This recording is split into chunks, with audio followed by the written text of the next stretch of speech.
Hello, mighty warriors. It is Alicia, and I'm back for another discussion on the Word of God. Um, I have some great books that I want to talk about today. I want to talk about them because on my walk, and I know you guys have heard me refer to this journey, this pilgrimage that we are all on as Christians, as my walk, my journey, that God has been leading me down a path.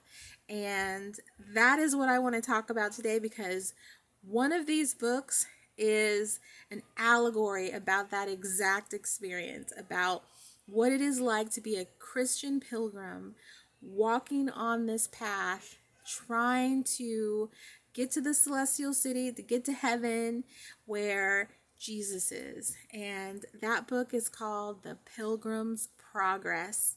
And it was written in 1678 by a man called John Bunyan.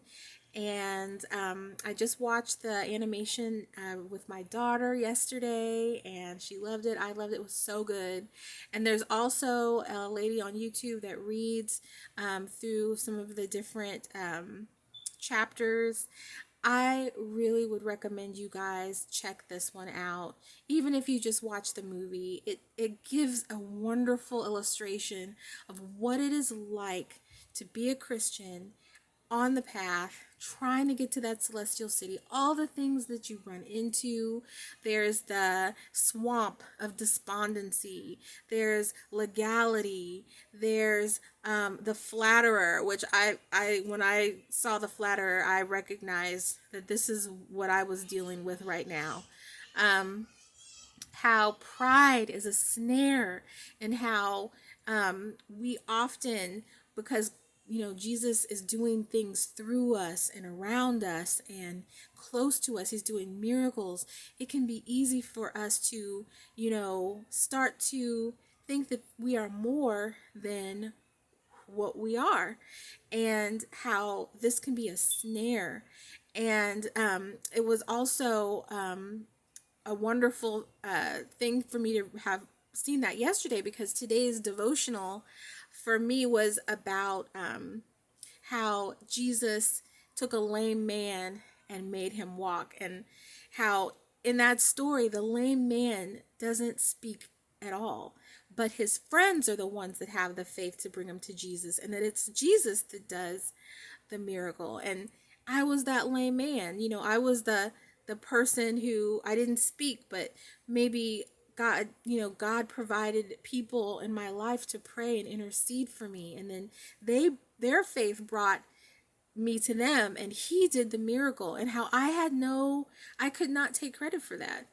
And I really had to humble myself and recognize that he could have chosen any lame man to work through, or any lame woman to work through. That a lame person taking credit for something that Jesus does is taking credit for him just happening to be the person he chose that day, because he could have done that miracle, those miracles, through anyone. He is the author and finisher of our faith, and the people that he put around us, he is responsible for that. He is responsible for doing the miracle. And just because we're there to experience it and to behold it, we should be blessed and be humble. But we should never take any credit for anything that he does, because those are his miracles, and that's him working through us. We are only a vessel for his glory. And so, anyway, there are so many stops on this journey that you will be so enlightened by, such as he meets someone named Evangelist, and he meets someone named Hopeful, and he meets some not so good people, like the atheist and the worldly wise men and the flatterer. And he comes across all of these different stops and people on his way, and some of them are there to encourage him and keep him on the right path, and some are there for deception. And you will recognize these characters. You will. So please check it out, even if you just read a summary, a Cliff's Notes, or you watch the movie. It will bless you. um I believe that it will bless you. The second book that I want to recommend is by Mary Kay Baxter. It's called A Divine Revelation of Hell. And on the other side, you can flip it over. It's called A Divine Revelation of Heaven. And early in my walk with Jesus, he introduced me to these books, and they were life changing. And I could not sleep for like 3 days. I mean, and he really showed me that this is what I needed to light a fire under me so that I would not fall asleep, not grow lazy in my faith, not lose the vigor and the fire for him. Because when this is also why churches should teach both about heaven and hell, because there is a benefit for you learning about what the punishment is if you don't do the things that God has put you on this earth to do. So I recommend both of those books. I mean, he comes to her on multiple occasions and takes her through hell, and explains to her how people got there, and forgiveness, lack of forgiveness is a big one.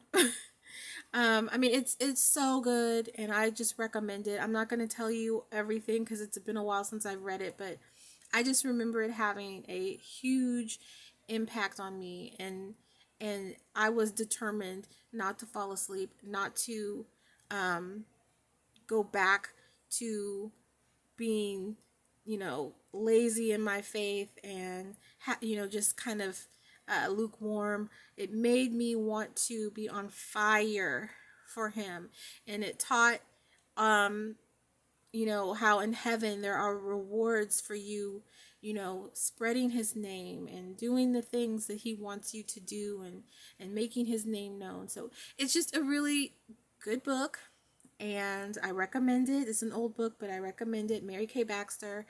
And there are, of course, so many books out there, but those two have been very profound for me, and God has put them in my path at a time when I really needed them, because it gave me significant motivation and encouragement when I was in different parts of my walk. So I do hope that you guys will check them out, because they really blessed me. Another book that was really good was This Present Darkness, which a lot of people, I recommended this book to some people and they thought it was amateur and kind of childish.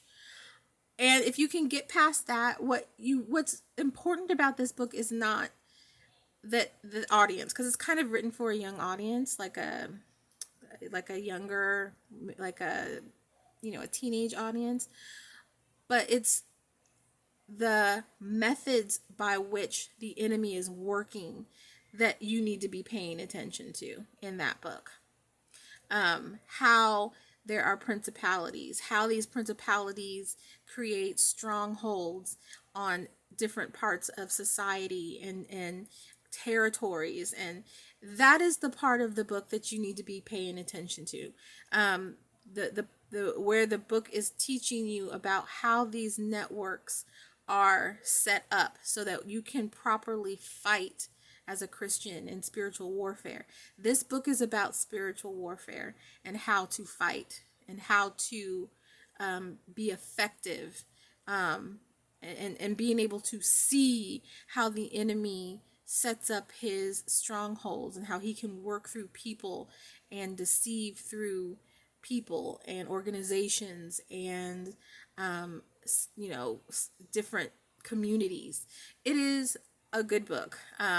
Like I said, it's kind of written for a younger audience, so you have to get past that. But once you get past that and just paying attention to the spiritual warfare aspect, I think it will bless you. It really blessed me. It opened my eyes significantly to what was going on around me spiritual, and I found that it was the truth. Okay, so I am going to leave you with that today, and I pray that everybody is having a blessed day. I pray that you check these out, that they bless you, that you learn from them, because these books are going to teach you things spiritually that I think as Christians we need for our walk. And I'm going to leave you with that. Until next time, stay baptized, get baptized, be blessed, and I'll see you soon. Bye.